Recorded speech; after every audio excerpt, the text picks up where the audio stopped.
Ah, je vois rien du tout là. Qu'est-ce que c'est que ce truc-là? Ah, vous êtes là les enfants. Ah bah bienvenue pour la vidéo catéchèse de ce mercredi. Aujourd'hui, nous allons faire une grande enquête parce qu'il faut reprendre tout le dossier. Depuis 4 semaines, on étudie les apparitions de Jésus dans ce temps pascal qui dure 50 jours.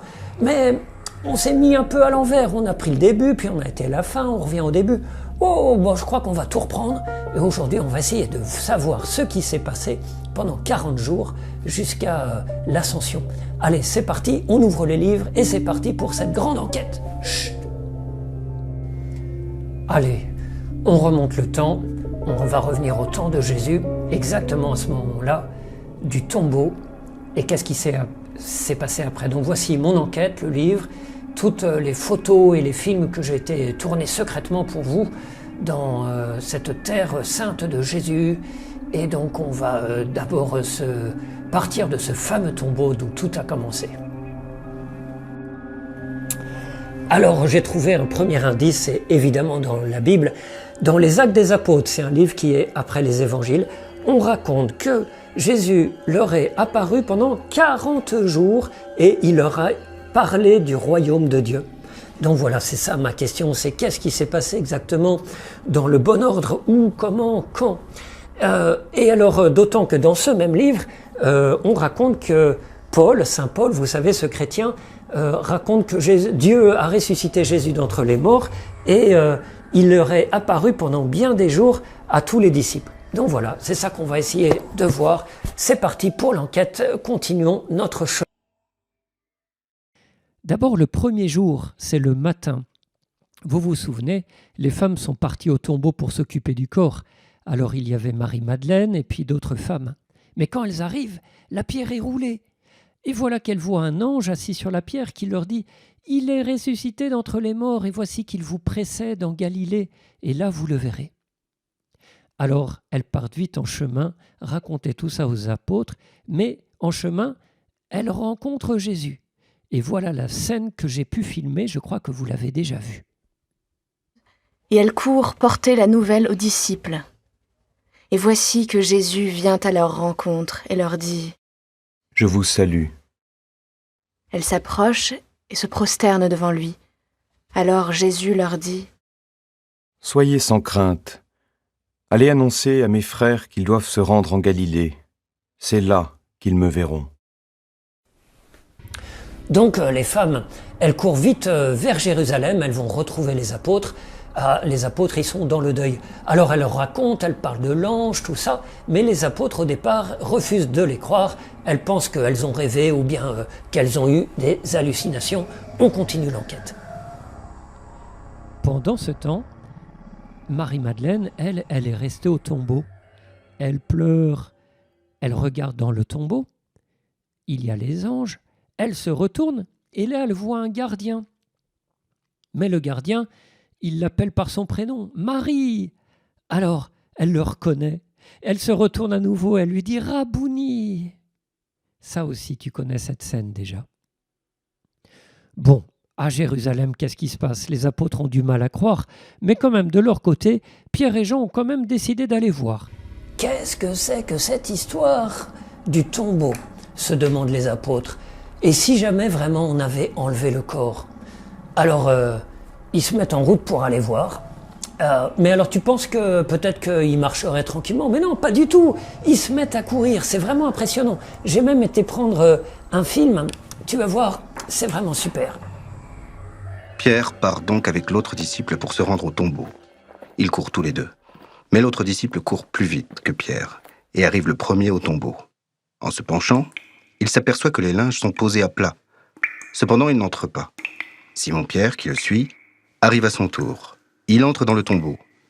Il aperçoit les linges posés à plat.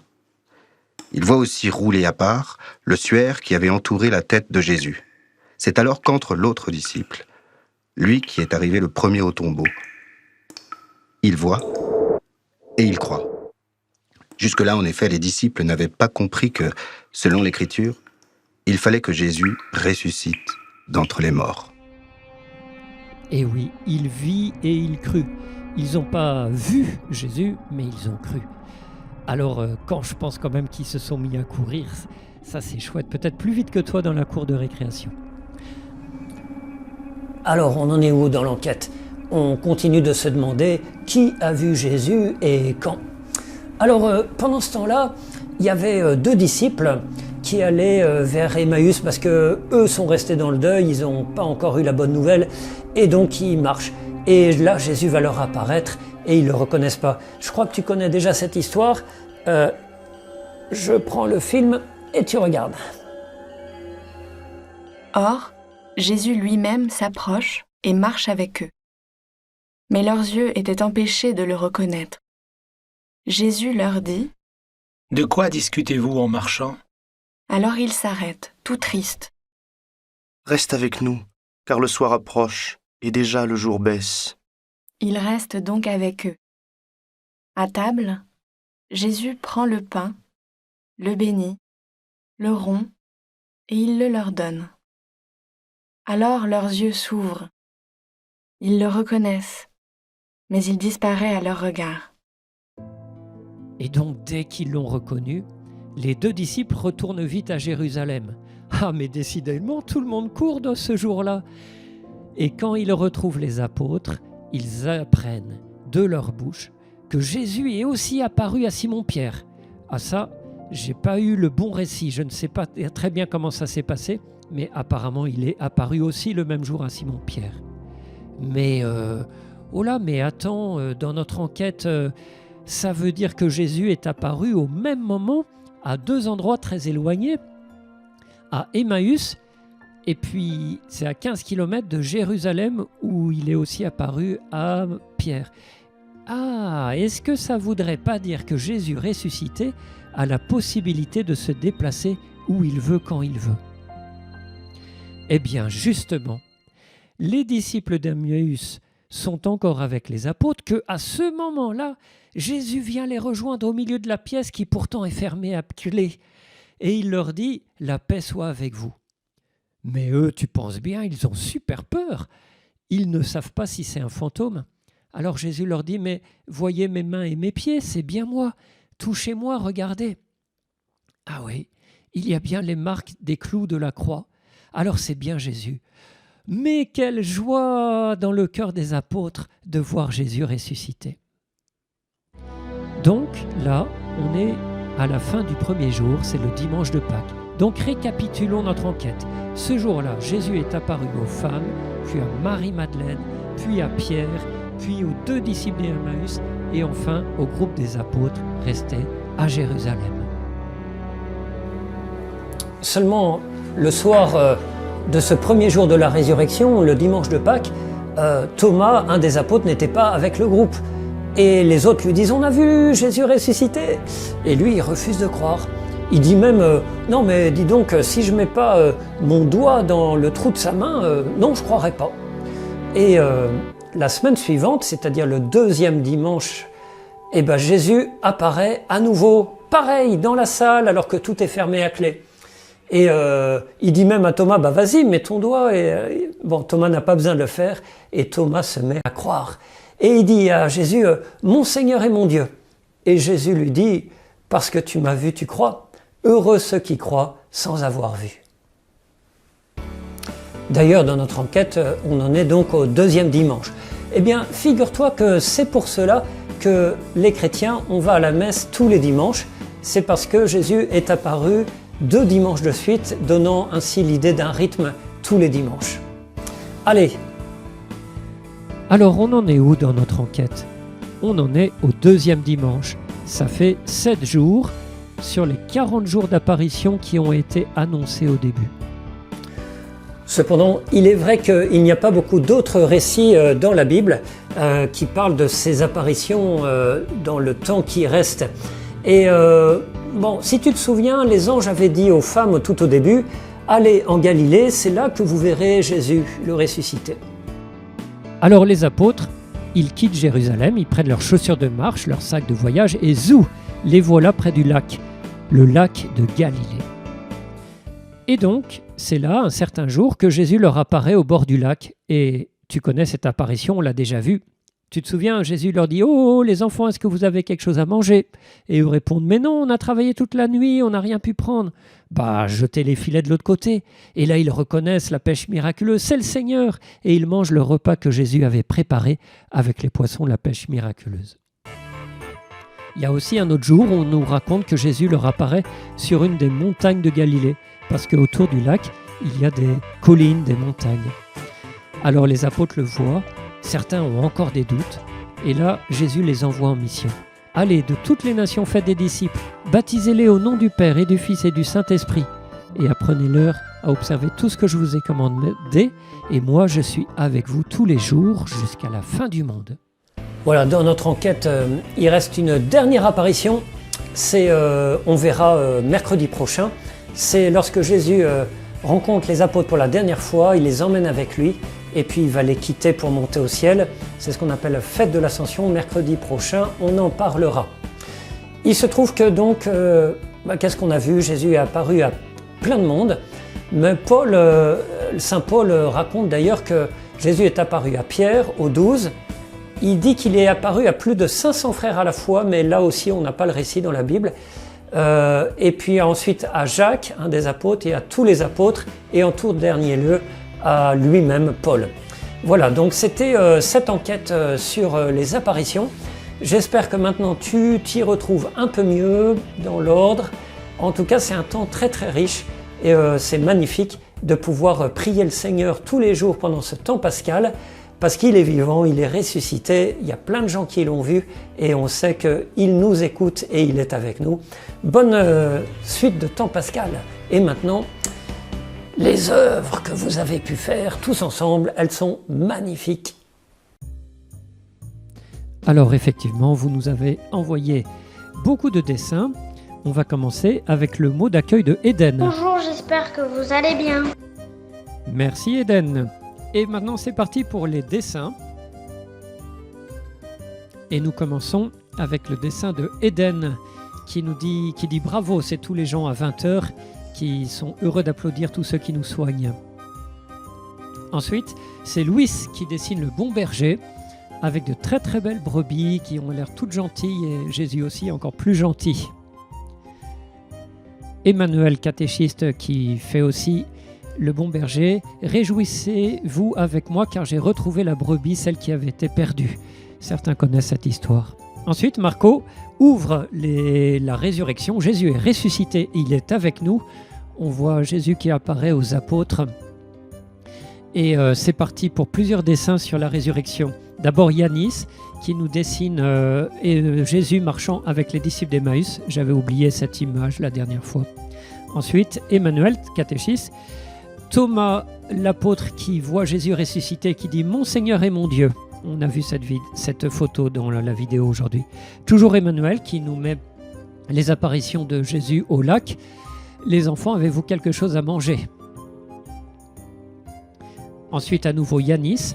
Là, c'est Jésus sur la montagne et qui leur dit « Et moi, je suis avec vous tous les jours jusqu'à la fin du monde. » Et Jésus s'élève, ça sera la fête de l'Ascension de la semaine prochaine. On prend aussi de l'avance avec la Pentecôte. Cette fois-ci, c'est Anaïs qui nous dessine. Toutes les flammes rouges, ce sont les traces de la Pentecôte. On vous expliquera tout ça bientôt. Là, c'est Yanis qui nous dessine la colombe avec le chant « L'Esprit Saint qui nous est donné, fait de nous tous des fils de Dieu ». Et on voit les dons de l'Esprit Saint, la piété, la force, le conseil et la science. Et puis ensuite, dessous, c'est la suite de la chanson que vous connaissez. « Appelés à la liberté, glorifions Dieu dans notre vie ». Et les dons de l'Esprit Saint, c'est la sagesse, l'intelligence et la crainte de Dieu. Voilà, après Endaber, le grand frère, qui dessine un magnifique ange Gabriel. Dieu a envoyé Gabriel sur terre pour dire à Marie qu'elle aura un fils. Et le petit frère, Nabiptas, qui dessine la Vierge Marie. Et là, Nabi imagine carrément des ailes, comme si Marie était comme les anges dans le ciel. Et là, c'est un dessin de Nelly, toujours sur Marie. Il faut dire qu'aujourd'hui, on fête Notre-Dame de Fatima. On va voir les détails. Marie, donc, Sainte Marie, intercède auprès de ton Fils Jésus, Christ, pour que le monde entier guérisse de la pandémie. Bon mois de Marie à tous. Oui, c'est le mois de Marie aussi. Alors, on termine avec le dessin de Anthony, toujours sur Marie, avec différents moments de la vie de Marie qu'on va découvrir, avec le premier détail, l'Annonciation, la naissance. J'arrive pas à tout lire là, c'est trop petit pour moi. Et puis, on va voir en dessous les autres dessins.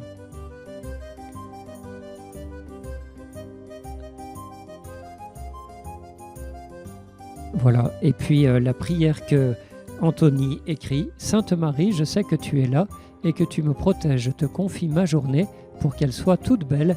Amen. » Alors c'est justement le temps de la prière, donc tu vas pouvoir bien t'installer. Nous allons faire le signe de croix au nom du Père, du Fils et du Saint-Esprit. Amen. Alors prépare ton cœur à pouvoir prier. Et aujourd'hui, on va se tourner vers Notre-Dame qui est apparue dans plusieurs endroits, notamment à Fatima au Portugal. Et on va se laisser guider par la chanson de Anaïs, un chant à Marie qui va nous permettre de nous guider. On écoute et on prie avec Anaïs. Je te salue Marie, comblée de grâce. Le Seigneur est avec toi. Tu es bénie Marie entre toutes les femmes.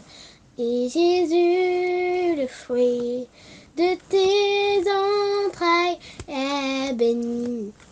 Sainte Marie, Mère de Dieu, ô prie pour nous, pauvres pécheurs, dès maintenant et jusqu'à l'heure de notre mort.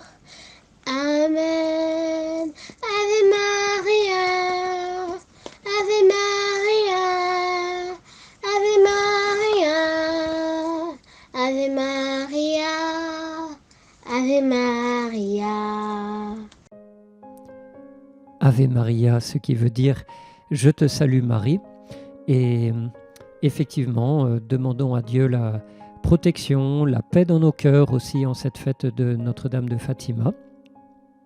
Et puis, on continue vers notre temps de Pâques. Le Seigneur soit avec vous et avec votre esprit, et que Dieu Tout-Puissant vous bénisse, le Père, le Fils et le Saint-Esprit. Amen. Alors, bonne semaine à tous, bon courage à tous. La semaine prochaine, on parlera de la fête de l'Ascension. Les enfants qui le veulent, vous pouvez faire des dessins en lien avec. Et puis aussi, on va vous inviter à envoyer plein de dessins sur l'Esprit Saint ou la Pentecôte. On en parlera aussi. Et parce qu'on les mettra tous dans une grande vidéo pour toute la paroisse avec les dessins des adultes et les phrases et leurs prières. Voilà, bonne soirée à tous, bonne nuit.